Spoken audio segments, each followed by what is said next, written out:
Nostalgia is such a bittersweet emotion. It allows us to walk back through time and reminisce about the good old days. However, it would appear that many believe 2025 is certainly not going to be viewed this way.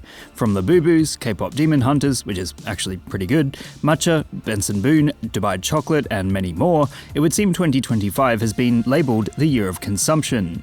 Plus, there's been a lot of arguably bizarre and concerning events that have also occurred as global conflicts escalate and citizens riot. It just feels like a year where nothing spectacularly amazing has happened, except for a really decent Superman movie which got its messaging exactly right in such a turbulent environment. People need a bit of hope right now, but with that being the case, I'm sure there's some kids out there who are sheltered from all the horrible things going on and are likely to look back at 2025 and 2030 and go, man, that summer was so fun. Case in point, there's already nostalgia for COVID lockdowns. I mean, 2020 was a really shit year, however, it's been 5 whole years since it happened, which, as it turns out, is plenty of time for people to remember only the good times.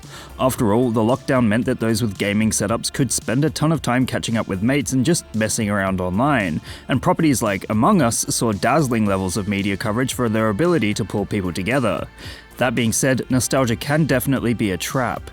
It can be all too easy to spiral into sadness thinking about the good old days instead of imagining what amazing good old days the future might hold.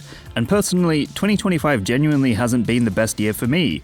I just lost a close family member, and I will always remember this year as one wherein that long-time support disappeared.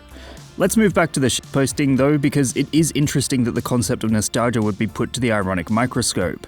It would seem that most people are in fact aware of how the idea can make them feel, as well as aware of how the future will hold a time in which the present will be looked back upon with bittersweet fondness. In short, nostalgia for 2025 has become a trend because of the awareness of how somebody's worst day ever may also be the best for someone else, and despite goofy items like labubus and Dubai chocolate defining the year, I'm sure that in a decade it will be considered the good old days. What meme would you guys like me to give a lesson in next? Let me know in the comments below. And remember, like and subscribe!